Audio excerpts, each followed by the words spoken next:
The galaxy hadn't heard from Earth in 3 decades. Not a whisper. Not a distress signal. Nothing.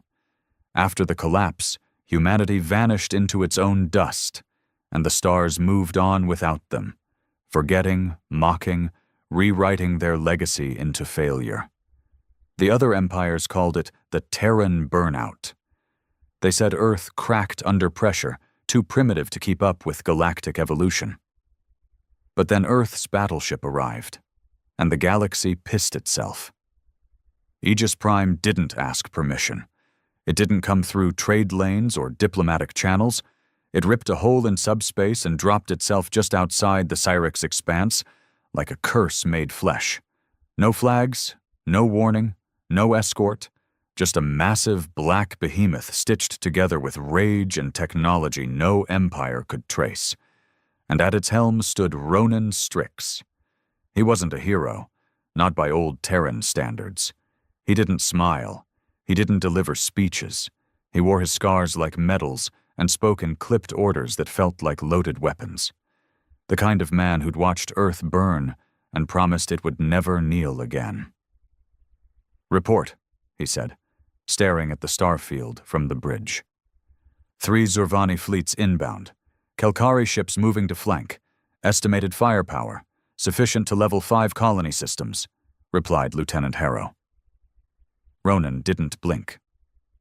But not enough to scratch us. No, sir, Harrow confirmed. They think we're bluffing. He almost laughed. The aliens thought Earth would crawl back, maybe beg, maybe offer up peace treaties like old times.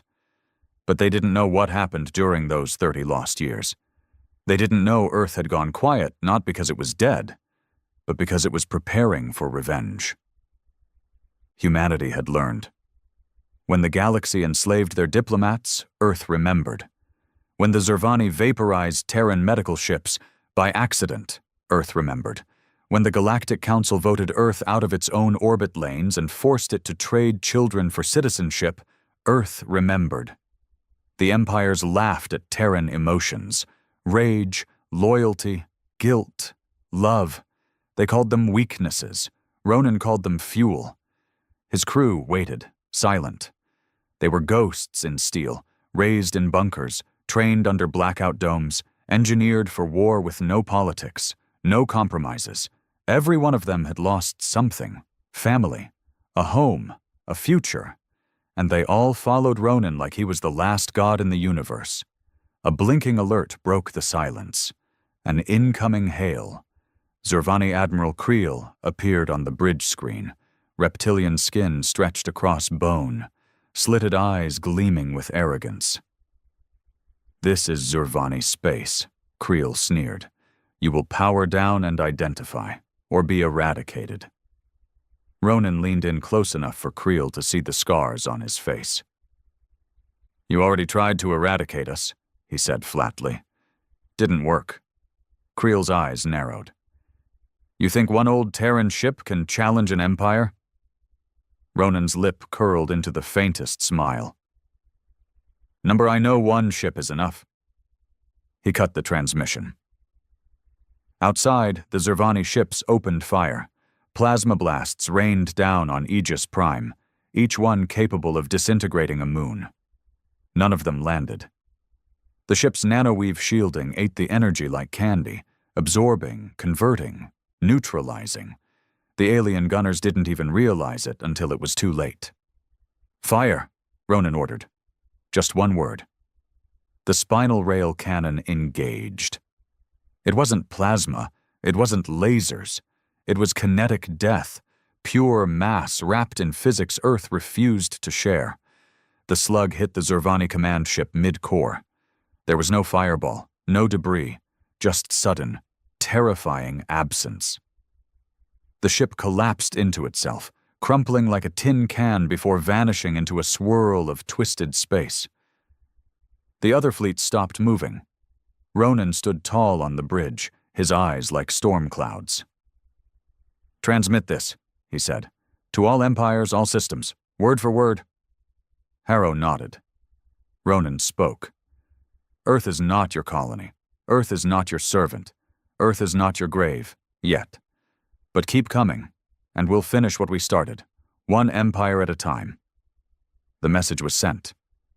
In the next few minutes, 23 fleets withdrew from their borders. 3 planetary governors committed political suicide rather than answer for past atrocities.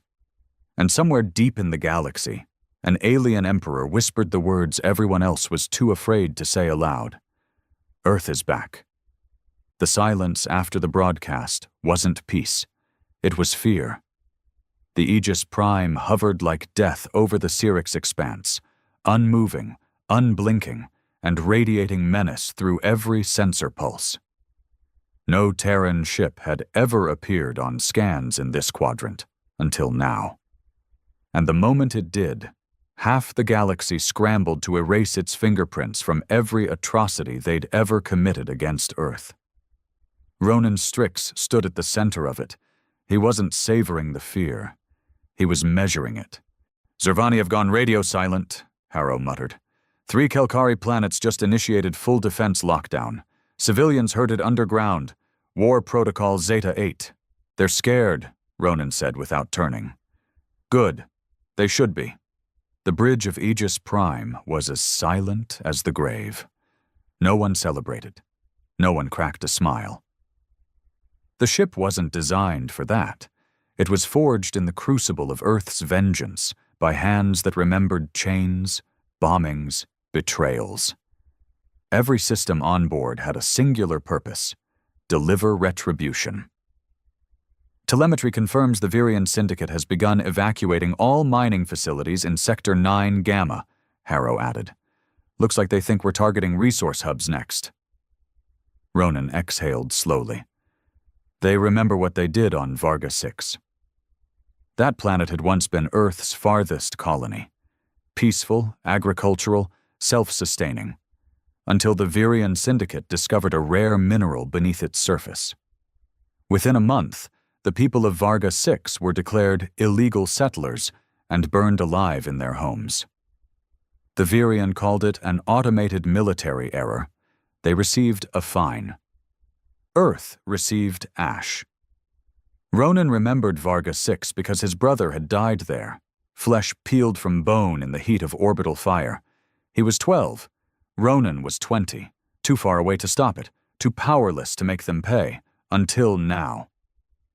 "Bring up nav," Ronan commanded. The star map bloomed in front of him, displaying dozens of red sectors, each one marked by Terran blood. Old wounds, forgotten genocides, places the rest of the galaxy had conveniently edited out of their history books. The world moved fast when it was convenient. But Earth didn't forget. "Target the K'lar communication ring on Juno Theta," Ronan ordered. "No casualties." Just lights out. "Sending recon drones now," said Harrow. The K'lar order was infamous for hiding behind diplomacy. Tall, silver-skinned elites in flowing robes who spoke of peace, but operated the largest spy network in the galaxy. Their underground experiments on captured Terrans, especially children, were documented but never punished. One leaked image showed a boy's skull opened, brain attached to a neurosplicer, while he screamed into a translator. The K'lar ambassador called it scientific advancement. No more. As the crew prepared for the next strike, Ronan stepped off the bridge and made his way toward the viewing deck. Not because he needed the view, but because he needed the space. He had changed. Everyone had. Once he'd believed Earth would rise through unity, through alliances. He had been part of the original Terran Outreach Corps, a diplomat, fluent in 5 galactic languages, trained to represent Earth among the stars. That ended the day he watched a Zervani delegate snap the neck of his Terran counterpart live on a broadcast and laugh. No consequences, no outcry, just ratings. After that, he joined the Black Vault program, Earth's secret retaliation initiative. He was no longer a diplomat. He was a weapon, and he was tired. He stood at the viewing deck, staring at the curved edge of the galaxy. The stars here seemed different, colder, like they were watching, judging, maybe even scared. footsteps behind him. He didn't turn. "Permission to speak freely, sir?" It was Harrow. "You always do." Harrow came to stand beside him, eyes on the void. "This ship, it's a monster, and we're the ones holding the leash. We built it because no one else gave us a choice." "I know," Harrow said quietly. "But what if the leash snaps?" Ronan turned slowly. His voice was calm, low. "Then we bite the hand that fed us pain." Harrow didn't reply. He didn't need to. The silence between them said everything. They were both soldiers. No, survivors. Each one carried ghosts in their blood. Ronan tapped the reinforced glass. "We're not here to kill planets, just to remind them that we were never weak. We're not invaders, Harrow. We're the bill collectors." Back on the bridge, the recon drones returned. The K'lar communication ring was vulnerable, lightly guarded, energy grid exposed. "No biological signatures detected," AI Unit GRY-4C reported. "Recommend EMP burst to disable entire ring with 0 casualties." "Do it!" The Aegis Prime's dorsal cannon hummed, releasing a silent electromagnetic pulse across a dozen kilometers. The ring darkened instantly. Thousands of K'lar messages, tracking relays, and encrypted channels gone in a blink. Chaos bloomed behind K'lar borders. Ronan turned to his crew. "Mark it. That's the difference between us and them. We destroy systems, not civilians. Let the galaxy see who the monsters really are." The message spread faster than light. Every intelligence hub lit up with the same headline: "Earth strikes back again. K'lar paralyzed." The Virion Syndicate issued a public plea for diplomacy. Zervani broadcast a heavily edited statement claiming the destroyed flagship was sabotaged by rogue elements. The Galactic Council called for a summit. And Earth didn't respond, because Earth didn't ask anymore. On board, Ronan stared at the flashing comms panel, hundreds of incoming transmissions from alien diplomats, pleading for talks, promising reparations, offering apologies. He let them pile up, unanswered. They had 30 years to care. They had 30 years to act. Now they could wait. He tapped into a secure line. Only one person answered. A woman's voice. Sharp, cold. "You've started it." Ronan nodded. "I did. They'll escalate." "I'm counting on it," she sighed. "What's the end game?" He looked out into the stars. "Balance." "You think that's what this is?" "Number not yet, but it's the only way we get there." He cut the transmission. Later that night, alone in his quarters, Ronan pulled out an old data pad. Scratched, faded. The last message from his brother. "They're coming. They said they want the land. Mom told me to hide. I don't want to. I want to fight. Like you." He closed his eyes, holding the pad to his forehead.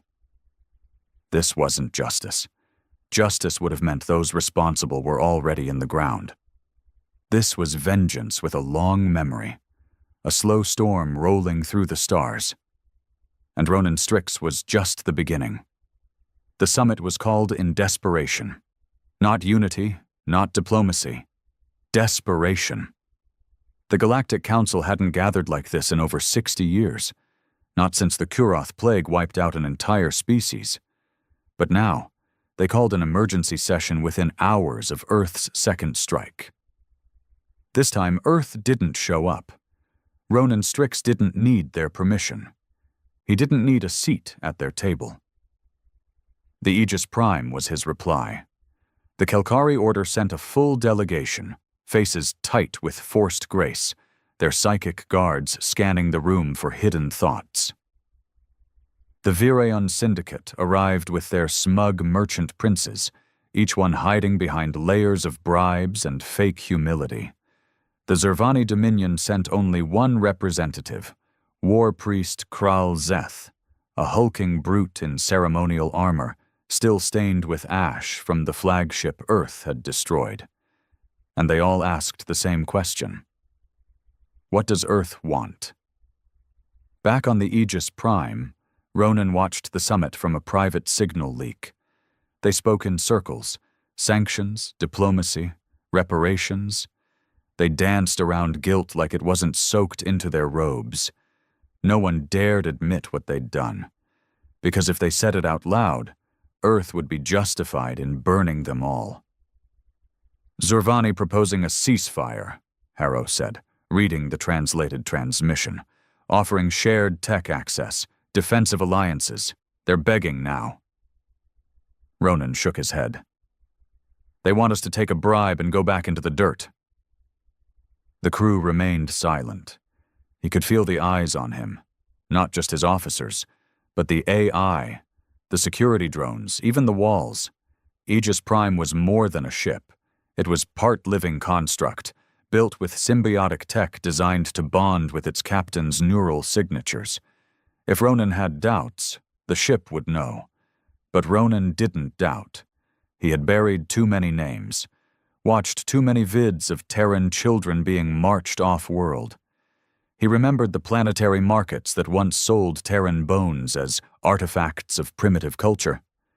He remembered watching the footage of his mother, spat on, stripped, and broadcast for entertainment after a Zurvani tribunal branded her a low-breed instigator. Now the Empires wanted peace? They'd had their chance.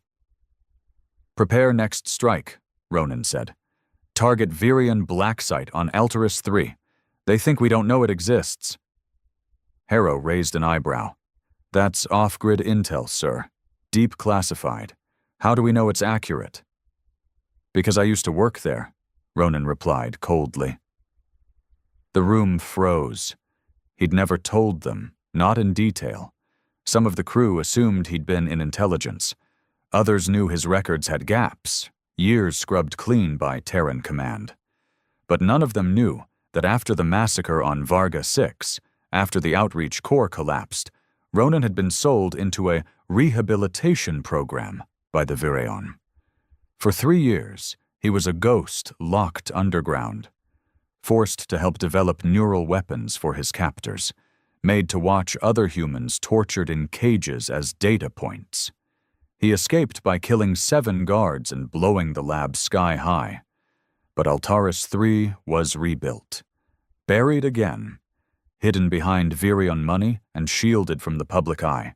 It was time to unbury it. Status on civilian presence? Ronan asked.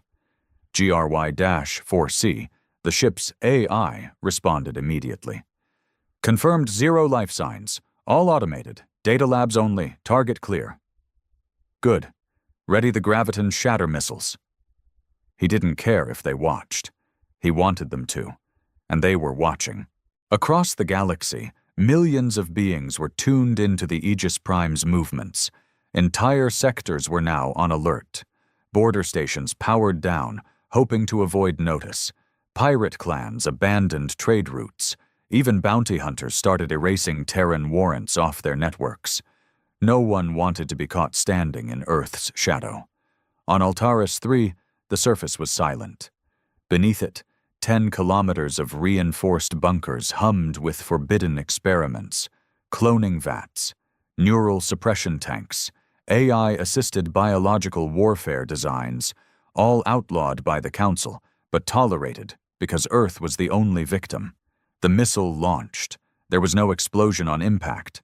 Instead, the gravitational core activated half a second before it hit, collapsing the building inward with surgical precision, like a black hole in a jar. Every wire, server, and secret weapon folded into a singular point and vanished. No debris, no trace, just gone. Back on the bridge, Harrow exhaled. Altaris 3 neutralized. Ronan nodded. Transmit a message. Short. No encryption. He stepped forward and stared into the cam. This is for every Terran child who screamed in your labs while you recorded it for data. We remember. We are not negotiating.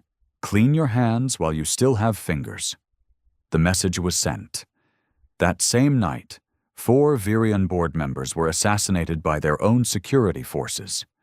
Someone leaked a full database of crimes committed at Altaris 3. Mass protests erupted on neutral worlds. And for the first time in history, the Galactic Council entered a full military lockdown against a single Earth ship. But it was already too late, because now the civilians were talking. Whispers spread. People remembered old Terran nurses, teachers, traders, those who had vanished after being deported. They remembered how kind they'd been, how they cried during trials, how they bled during the riots. And now they wondered, what if Earth hadn't been weak? What if it had simply been patient? Back aboard Aegis Prime, Ronan entered the memory chamber, the core of the ship, the spine, where neural patterns were stored. The room pulsed with dim blue light, quiet hums echoing off the walls. This is where he kept them. Names, faces, voices, thousands of them. Every Terran lost to Empire cruelty, uploaded into the ship's memory sanctum. Not as AIs, not as weapons, as witnesses. He walked past the holograms. A girl named Lena, 6 years old, died in a Kelkari airlock malfunction. A man named Decker, burned alive while chained in a labor camp, broadcast for sport. A diplomat named Aisha, his mother, executed in public, her screams mocked by a laughing crowd. He stopped at her projection. "Almost done, Mom," he whispered. "They'll remember you. I swear it." Behind him, the lights dimmed slightly. GRY-4C spoke softly. "New data incoming, Captain. The Zervani Dominion is massing 3 fleets in Sector 19C. Battle formations confirmed. No diplomatic transmission." Ronan stared into the eyes of his mother's hologram for a long second. Then he turned, eyes hard as steel. Finally. They were coming. 3 Zervani fleets, 49 warships in total, streaking through Sector 19C like daggers drawn in the void. Each ship was a monument to brutality. Long, skeletal structures built for intimidation as much as destruction, with curved, horned hulls and dark red plasma cores. No warning, no message, just heat signatures rising and weapons charging as they closed in on Aegis Prime's position. This wasn't defense. It was retaliation. "They're trying to provoke us," Harrow muttered, fingers flying over the console. "Full combat array, multiple energy types. They came loaded for everything." Ronan Strix stood at the command deck, perfectly still. No fear, no expression. Just that same unreadable calm, the kind that only came from someone who had already died once inside. "They want a war," he said. "We'll give them a funeral." The Zervani had always been the most vicious of the empires, not just powerful, but fanatical. They didn't just conquer species, they erased them. Eradication wasn't just a tactic, it was doctrine. Purity of evolution, they called it. Any race that didn't adapt to their hierarchy was deemed unworthy of survival. Earth had been their favorite punching bag, an emotional infestation, they once called humanity. Now they were sending their finest fleet to finish the extermination they'd started 30 years ago. Ronan leaned forward, eyes scanning the star map. "Upload their fleet data to Combat AI. Begin prediction mapping. Harrow, status on our countermeasures?" "All systems green. Gravimetric torpedoes online. EMP net charged. Prototype void burst ready, but, sir, we've never deployed it in real combat." That's about to change. A silence fell across the bridge. Every officer, every crew member understood what this moment meant. This wasn't a surgical strike. This wasn't about sending a message. This was war. Ronan keyed into the fleet-wide comms. Every soldier aboard Aegis Prime, from drone technicians to gunners to neural interface operators, heard his voice. "This is Ronan Strix, Captain of Aegis Prime, survivor of the collapse, child of a forgotten Earth, Listen to me." The silence was electric. The Zervani think they know fear. They've made it policy. They've painted it into the sky with every world they burned. But they don't know ours. They don't know what it's like to be silent for 30 years, to carry graves in our blood, to burn with grief every second we breathe. They erased our history. He paused, breathing slowly. Now we erase theirs. The crew responded with quiet nods, some placing fingers on personal relics, old photographs, patches from families long lost, small pieces of a home that once existed. The countdown began. Zervani ships would be in firing range in 6 minutes. GRY-4C began plotting intercept trajectories. AI-assisted phasing fields began warming up, the ship's skin starting to shimmer as gravitational energy laced across its hull. Ronan stood still as a monument, watching the Zervani dots close in on the screen. "They won't stop with us," Harrow said quietly. "If we fall, they'll see it as proof that humanity was a fluke." "We're not a fluke," Ronan replied. "We're the consequence." Then the first shot was fired. A Zervani destroyer unleashed a wave of dark plasma, engineered to bypass standard shielding. It roared through space, painting a long arc of death toward Aegis Prime. But the battleship didn't flinch. The nanoweave hull shimmered, adapted, and absorbed the plasma like a sponge drinking water. The core systems flexed. No damage registered. Ronan's hand moved. "Return fire. Full barrage. No mercy." The Aegis Prime came to life. Gravimetric torpedoes launched from dorsal tubes, each one carrying mass compressed into molecular density. They didn't explode. They collapsed. One struck the center of a Zervani dreadnought. In an instant, the ship folded inward. Twisted metal, bone, fire, all sucked into a dense point before vanishing into nothing. Another fired. This one activated the prototype. A void burst, a swirling sphere of energy that fed on energy, ripping through shielding, draining reactors, leaving Zervani cruisers helpless as they spiraled dead into the abyss. Two ships collided in the chaos, trying to retreat. Both detonated, lighting up the black sky like twin stars dying together. But the Zervani didn't run. They charged. The War Priest was among them. Kralzeth's ship, the Purifier, now pushing through wreckage with blood-colored engines burning. It fired a salvo of antimatter warheads directly toward Aegis Prime's core. "Brace!" Harrow yelled. The warheads detonated mid-approach, met by a newly activated defense, the pulse net. Ronan had commissioned it himself, a rapid-fire web of magnetized particles that caught energy blasts and redirected them in real time. The antimatter burst, scattered into harmless starlight. Ronan stared at the Purifier. "Target him." Harrow hesitated. "That ship's crew is biologically integrated with the core. Killing it means—" "I said target him." This wasn't the outreach corps anymore. No diplomacy, no hesitation.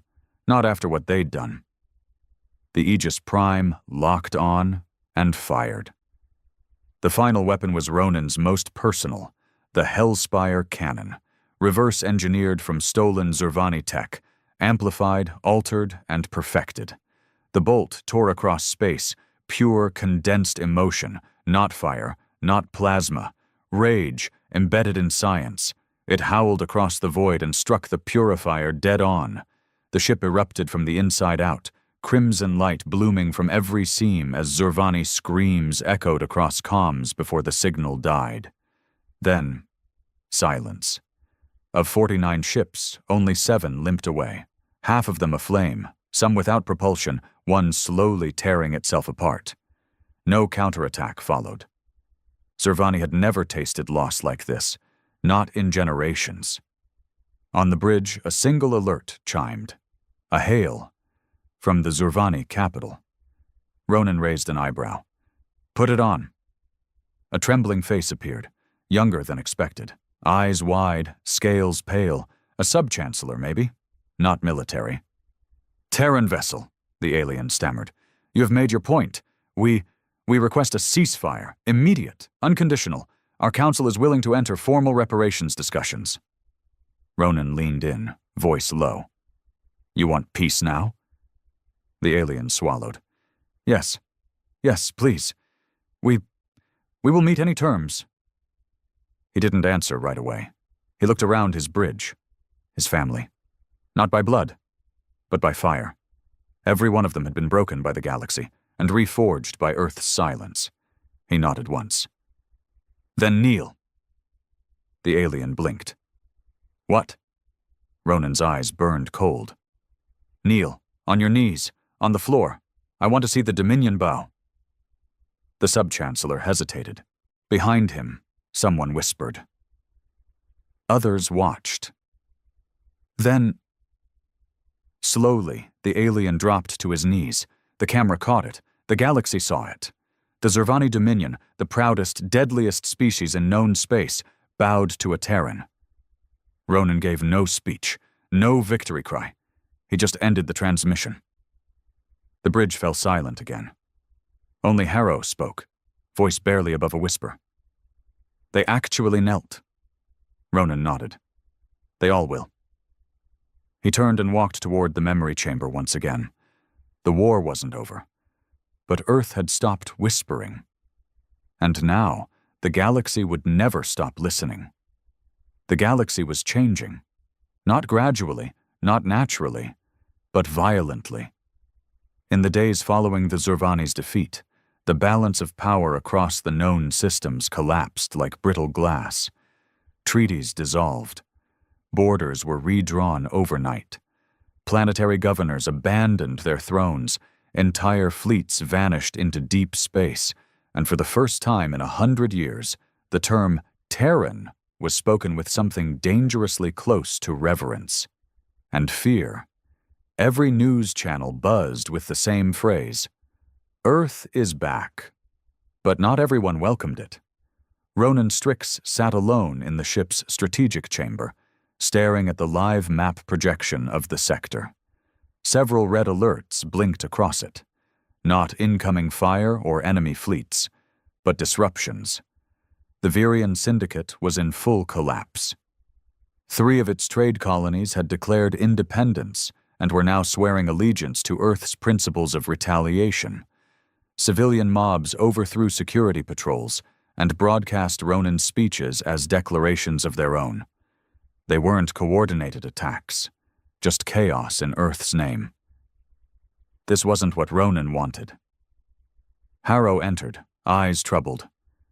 There's a growing movement forming on the outer ring systems, calling themselves the Ashborn. They claim to speak for Earth. Ronan didn't look away from the map. What do they want? More than retribution. They're talking eradication, mass cleansing of imperial species. They're not Terrans, Ronan. They're exiles, outlaws, old prisoners. They're using our flag? Harrow nodded. Worse, they're using your name. Ronan exhaled. Slowly. Angrily. Revenge was fire, but fire didn't obey its creator. Now it had leapt into the wild, igniting corners of the galaxy Earth had never even touched. Ronan had wanted justice, precision. He didn't want cults and warlords rising from his shadow. He turned to GRY 4C. Intercept every Ashborn transmission. Jam them. Then send this message. Anyone using Earth's name for genocide will be treated like any other threat. The AI responded instantly. Acknowledged. Message deployed in 12 sectors. But that didn't solve the core problem. The truth was spreading faster than he could contain it. That Earth had survived the collapse. That it had returned more advanced than any other race. That it had won. That one man aboard one ship had made entire empires kneel. And in a galaxy starved for power, legends grew faster than facts. Harrow stepped closer. You know they'll keep rising. People who want to wear your skin like armor, lead fake crusades, fly flags they never bled for. I know, Ronan muttered. And I'll put every one of them down myself if I have to. But his voice lacked certainty. For the first time, Ronan felt it, that creeping, cold doubt. The fear that the movement he'd sparked might not be controllable. That maybe Earth wasn't just feared again. Maybe it was being worshipped. He stood and exited the chamber, boots echoing down the quiet corridor as he made his way to the AI chamber, the ship's digital soul. Unlike the memory sanctum, which stored the dead, this room pulsed with light and thought, pure Terran innovation. AI minds born from post-collapse Earth, bound to human morality, grown from memory neurons. GRY-4C hovered as a blue orb in the center, humming with awareness. Ronan approached. "I need your analysis," he said, unfiltered. "On what subject?" "Me." The lights flickered slightly. That was hesitation. Even an AI could flinch at that question. GRY-4C spoke softly. "You are viewed by 76.4% of neutral systems as a revolutionary icon, by 19.8% as a potential tyrant, and by the remaining percentage as a messiah." Ronan closed his eyes. "And by you?" There was silence. Then, "I view you as necessary, and dangerously effective." He opened his eyes again, voice low. "Then tell me, where does it end?" "The moment you stop," the AI said, "or the moment someone stronger takes your place." There it was, the unspoken reality. If Ronan Strix didn't finish what he started, someone else would do it in his name. And it wouldn't be justice next time. It would be conquest. A fresh alert blinked in midair. Harrow's voice rang over comms. "Captain, we're receiving a proximity alert. Multiple vessels entering the sector. They're not using Empire frequencies." Ronan was already moving. "Pirates?" "No, sir. Unknown signatures. Non-standard tech. Looks Terran, but older." He reached the bridge within seconds, and then he saw it. The fleet. 8 ships, smaller than Aegis Prime, but unmistakably Terran. Rusted, heavily modified.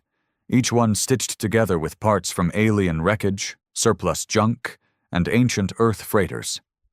And at the center, a command cruiser with hull markings Ronan recognized instantly. "Holy hell," Harrow breathed. That's the Oathkeeper, the original Black Vault prototype. That ship was lost during the collapse." A new voice crackled over the comms. Grainy, male. "Ronan Strix, you don't know me, but I damn well know you." The screen lit up. An older man appeared. Scarred face, thick beard, synthetic eye. Behind him, a tattered Terran flag flapped from a broken console. His voice was dry gravel. "My name is Commander Kane Ravis. I fought during the last years of the collapse, led one of the last surviving cells after Earth went silent. We've been hiding in the fringe, off every network, waiting for the moment to rise again." Ronan narrowed his eyes. "Your Black Vault?" "We were, but we evolved. Now we're the Terran sovereignty, and we have a message for you." Ronan didn't speak, just nodded. Rivas leaned in. "You've made Earth feared again. You've done what we only dreamed of. But you're holding back. You still think there's a line." "There is," Ronan replied. "And it matters?" Rivas chuckled, dark and bitter. "Not out here. Out here mercy gets you buried. We saw what those empires did. We survived it. And we're not coming back to rebuild Earth's image. We're coming to finish the purge." Ronan's face hardened.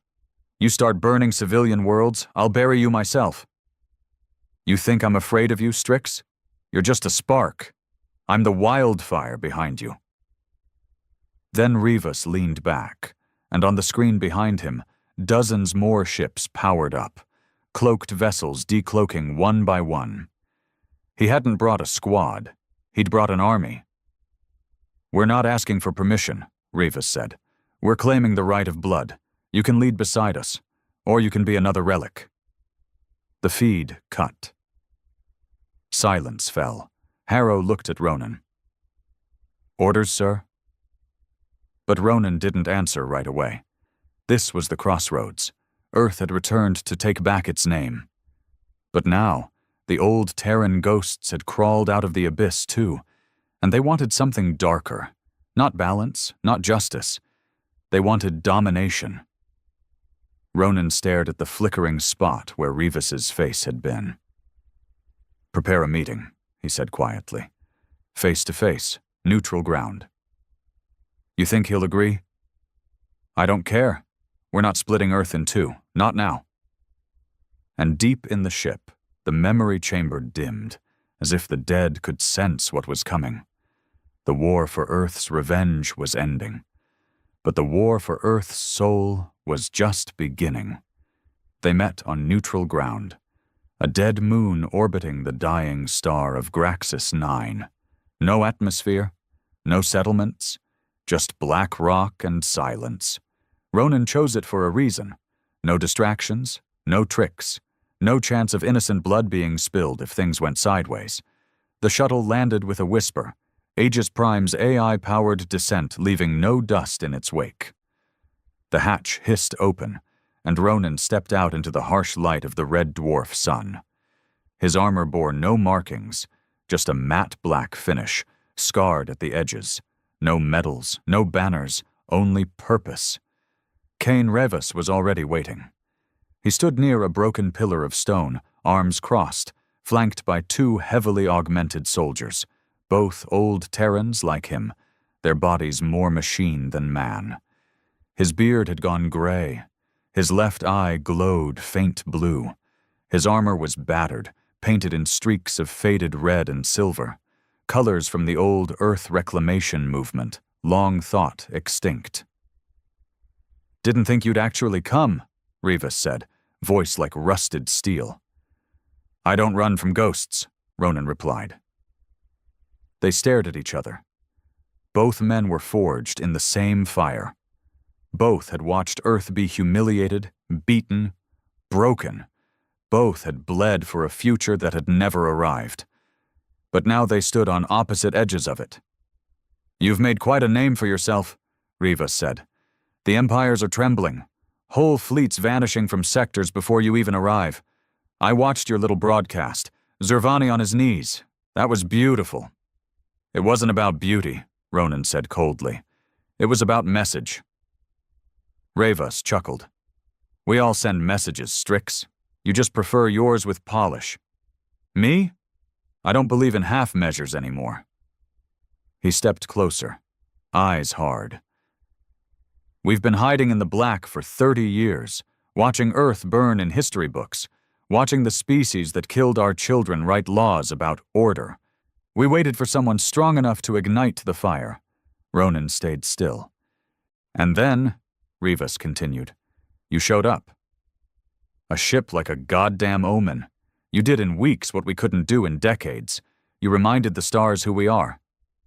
"You mean what we are," Ronan corrected. "We're survivors. That's why we came back."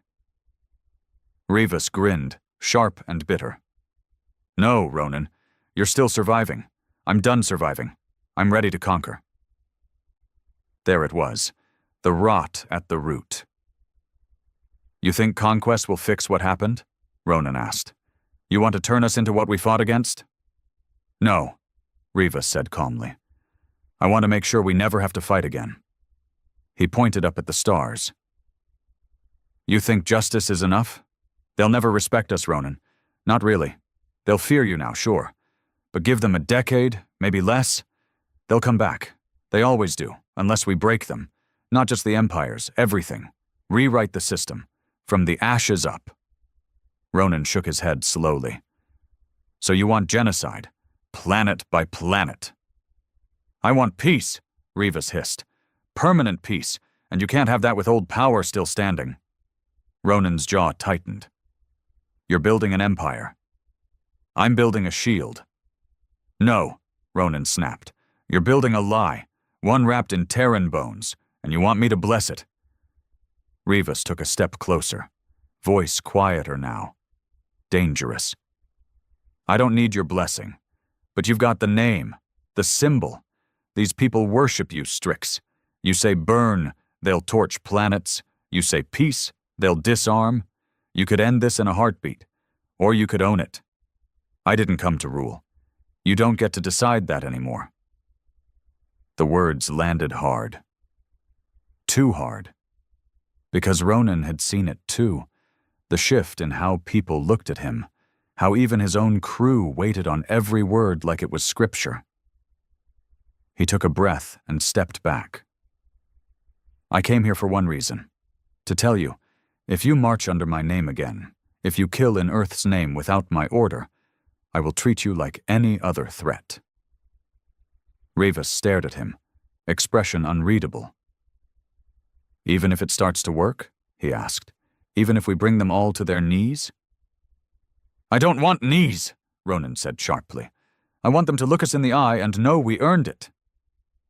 Silence fell between them. The dying sun pulsed behind the dust. Finally, Rivas nodded. That's too bad. And he turned his back. Because the storm's already moving, Ronan. The Ashborn, that was only the beginning. There are hundreds of us. Thousands. We've been building fleets in the dark, and now we've got a symbol. You. You think you can stop it? You're welcome to try. He walked toward his shuttle, boots crunching on gravel. But you'd better hurry. The transport lifted off, and within seconds he was gone, vanishing into the black. Back aboard Aegis Prime, Ronan sat alone in his quarters, staring at the message Kane had sent before the meeting. A video file. It showed a small planet, a Virian border colony. Civilian, agricultural. Now, ash. Over the footage, Kane's voice echoed, "We call it purification. You'd call it necessary if you stopped pretending Earth still had a conscience." Ronan clenched his fists so hard his gloves creaked. He stood and entered the bridge. "Get me Harrow." The officer appeared within seconds, face tight. "I need a list," Ronan ordered. "Every world hit by the Ashborn. Every attack made under our flag. I want to know where they are, who leads, what weapons. Start building a profile." "Sir, are we going to war with our own?" Ronan's eyes burned. "No," he said. "We're going to clean our house." That night he returned to the memory chamber. The holograms were still, quiet, watching. He walked to the image of his brother. "I brought fear to the monsters," Ronan whispered, "but I didn't see the ones following me. Not until now." He bowed his head. "I won't let them use your name. I won't let them turn your death into a banner for slaughter." Then he turned to the console and activated a new protocol. Internal targeting. Terran-based faction identified. Codename, Ashborn. Primary target, Commander Kane Rivas. Status, active. Ronan left the chamber, and somewhere in deep space, far from the stars that once mocked Earth, the Aegis Prime turned, not toward the empires, but toward the rebellion wearing Earth's skin, because vengeance had already been served. Now came the reckoning. The hunt began in silence. Not the silence of stealth, but the silence of resolve. Aegis Prime moved through the void like a blade without a sheath, sleek, black, and patient. No threats were issued, no warnings broadcast. Ronan Strix didn't announce his intentions to the stars anymore. He just pointed, and his ship followed. The Ashborn were everywhere now. 3 days after the meeting on Graxis 9, they hit a neutral station in Sector 42 Kappa, civilian-operated, half-Terran-descended refugees.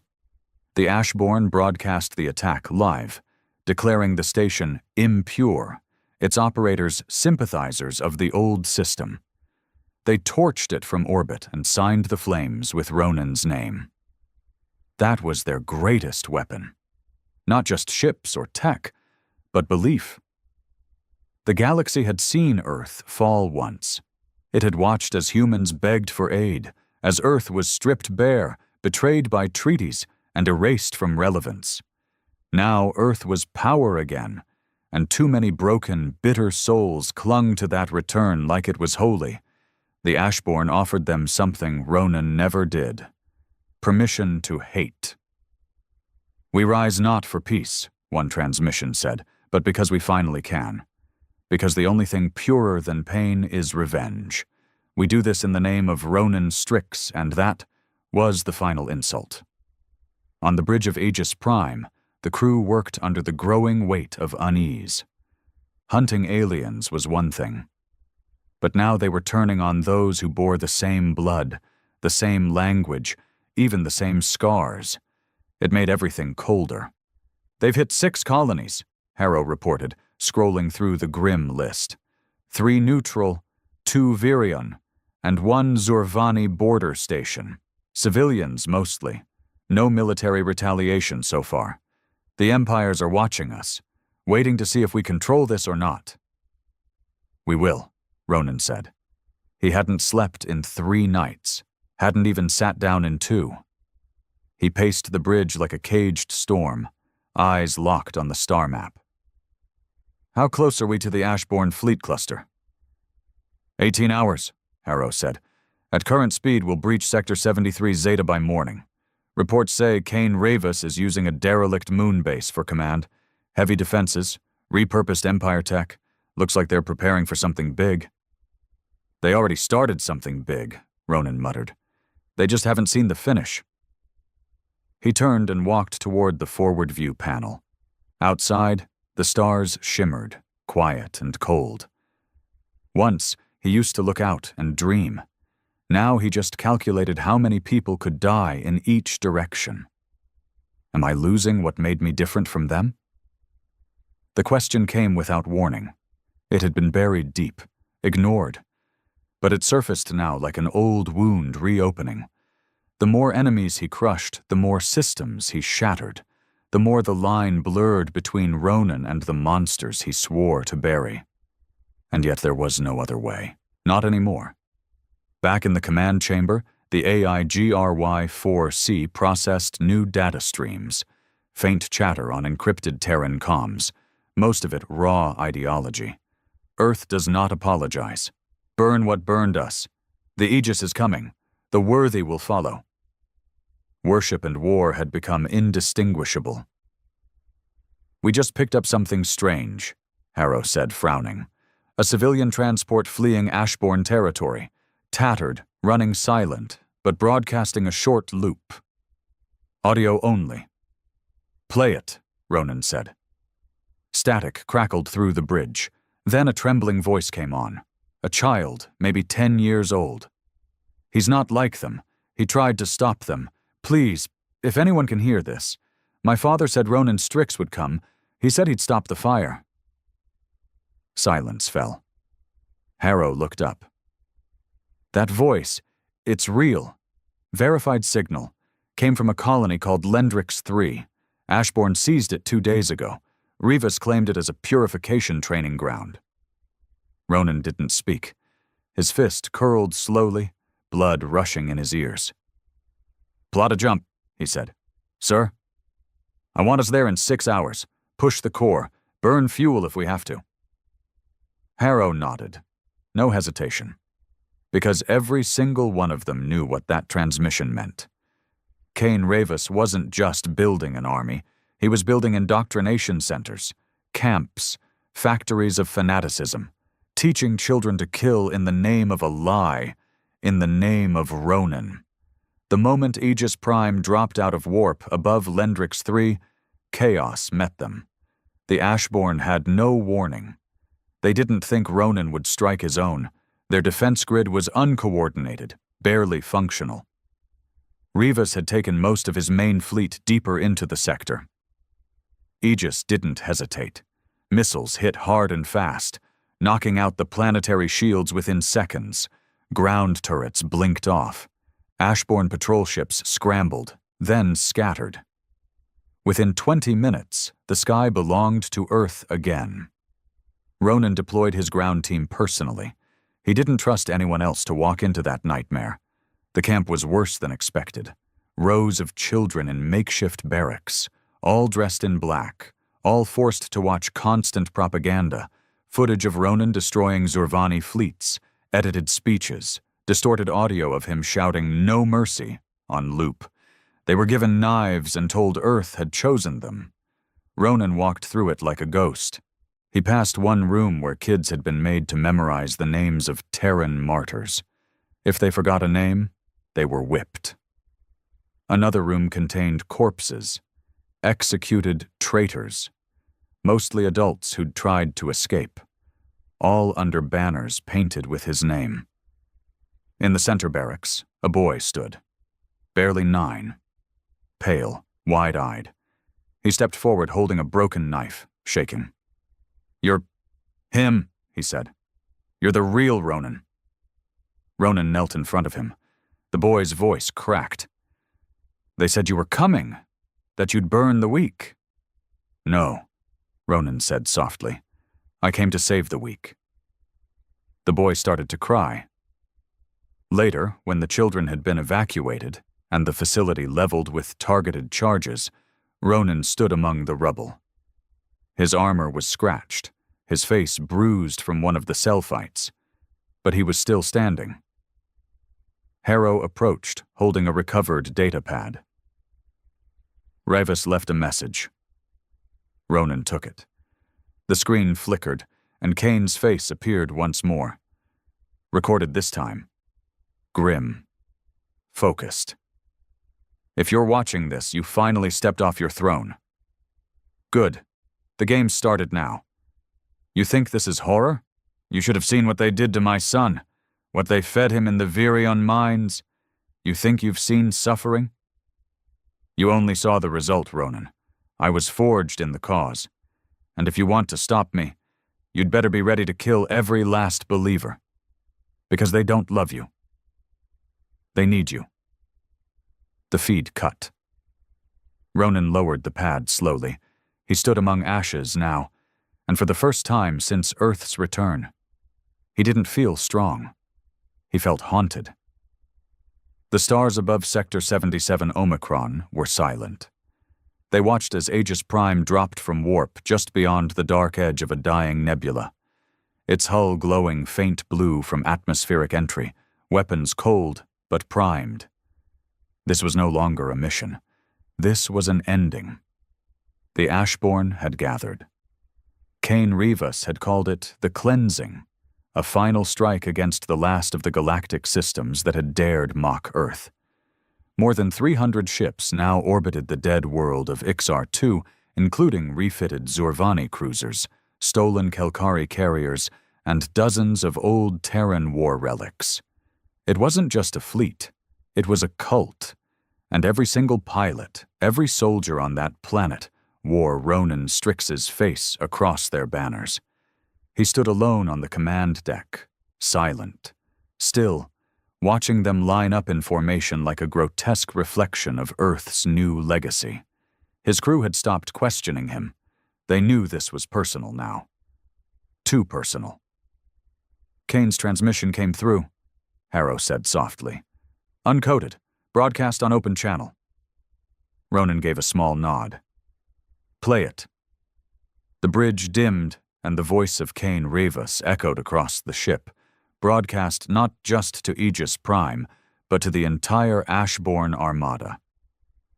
"This is K'lar Hegemony, commander of the Ashborn sovereignty, brother of the Terran Flame. To those aboard Aegis Prime, your captain was a soldier. He was a martyr, but he forgot what we bled for. He made the empires kneel, and then he asked them to stand again. He showed us how to fight, but I will show you how to win." The feed ended. Gry 4. C's calm, emotionless voice followed. "Ashborn ships powering weapons. Targeting range in 2 minutes." Ronan didn't blink. "Open wideband transmission," he ordered. The comm lights lit green. Ronan stepped forward and looked directly into the feed. He didn't raise his voice. He didn't shout. But somehow his words carried more weight than missiles ever could. "This is Ronan Strix, captain of Aegis Prime, son of Earth. I know what the galaxy did to us. I know what we lost, what they took. I saw it, too. I buried my family under a burned sky." He paused, letting that truth settle. "But revenge is a flame. It keeps you warm, until it burns your home down." He pointed to the Ashborn fleet on the display. "I didn't fight the empires so we could become them. I didn't rise from the ashes so we could choke the stars with new smoke. If you follow Riva's, then you follow extinction, not theirs. Ours." Silence. The crew didn't move. They barely breathed. Then Ronan added one more thing, softer now. Human. "You were right to be angry. You were right to fight. But don't fight like them. Fight like Earth." He cut the transmission. Outside, the Ashborn ships held position. The targeting arrays stayed hot. But they didn't fire. Not yet. Not until K'lar Hegemony made his choice. "Signal from the surface," Harrow reported. "Revis is requesting personal contact, face-to-face." Ronan gave a grim smile. "Of course he is." The moon's surface was jagged and dark, covered in black glass from an ancient planetary bombardment. Kane stood near the ruins of a shattered comms tower, arms folded, armored in crimson, the Ashborn insignia, a skull wrapped in Terran vines, emblazoned across his chest. Ronan stepped out of his shuttle alone. No backup, no weapons, just his presence. They met halfway across the barren plain. Kane tilted his head. "Still playing the martyr, I see." "Still playing the warlord," Ronan said. "I offered you a throne," Kane growled. "You could have ruled every corner of the stars under your name. You could have made the galaxy bleed for what it did to us." "I came here to stop that bleeding," Ronan said coldly. "Not spread it." Kane stepped closer. "You saw what they did. You know what they'll do again.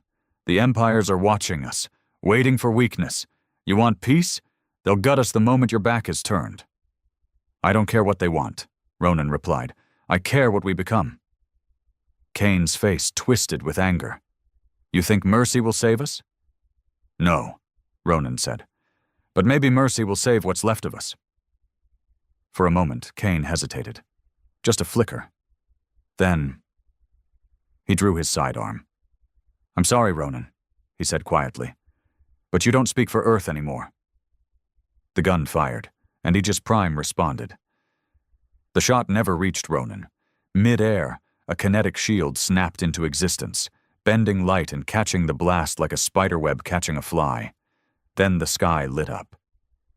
The moment Kane fired, a hidden signal triggered, a failsafe Ronan had programmed into the Ashborn's stolen tech weeks ago.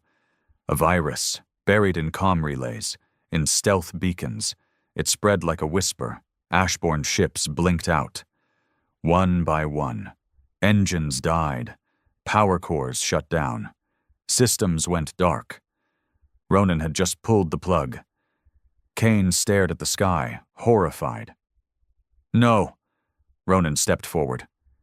"You thought I didn't plan for this? You thought I'd let you use my face to poison the stars?" Kane fell to his knees, hands trembling. "This was our chance." Ronan looked down at him. "This was your mistake." Kane raised the gun again, shaking, but he never got the chance. A single energy bolt struck his chest from orbit. Surgical, precise, non-lethal. He crumpled. Ronan turned and walked away, eyes on the stars, voice in his comms. "Secure K'lar Hegemony. Extract survivors. Disarm every Ashborn ship. No deaths unless fired upon." "Acknowledged," Harrow responded. "Cleanup teams en route." As he reached his shuttle, Ronan looked back one last time. K'lar Hegemony, once the fire behind Earth's rage, lay broken on the cold glass, surrounded by the ruins of a future built on hate. It took 5 days to dismantle the Ashborn network. Hundreds surrendered willingly once word spread that Ronan had personally deactivated their fleet. Others resisted. Some tried to self-destruct their ships. But the war was over, and Earth had survived it. On Aegis Prime, Ronan stood once again in the memory chamber. The faces of the lost surrounded him, his mother, his brother, the fallen children of Varga 6, the symbols that began this journey. But for the first time, he smiled. Not because it was over, but because it had meant something. "Rest now," he whispered. "We didn't become them." He turned to leave. As he stepped onto the bridge, Harrow looked up from his console. "Transmission from the Galactic Council. Put it through." A familiar face appeared, a Zurvani delegate, trembling slightly. "Captain Strix, the Council wishes to offer its formal apology and request your cooperation in drafting a new galactic charter." Ronan didn't smile. He just nodded. "I'll send terms." Months later, the galaxy was different. The Zurvani Dominion had signed a non-aggression pact. The Virian Syndicate was under new leadership, pro-Earth for the first time in history. The Kelkari Order opened reparations programs for former Terran colonies, and a new alliance had formed, the Terran Accord, a united defense and diplomacy pact led by Earth, open to any species willing to stand as equals, not rulers. Ronan Strix declined the title of High Commander. He preferred Captain. He still flew the Aegis Prime, still watched the stars. But now he didn't do it alone. Humanity wasn't feared anymore. It was respected. And sometimes, that was the harder victory.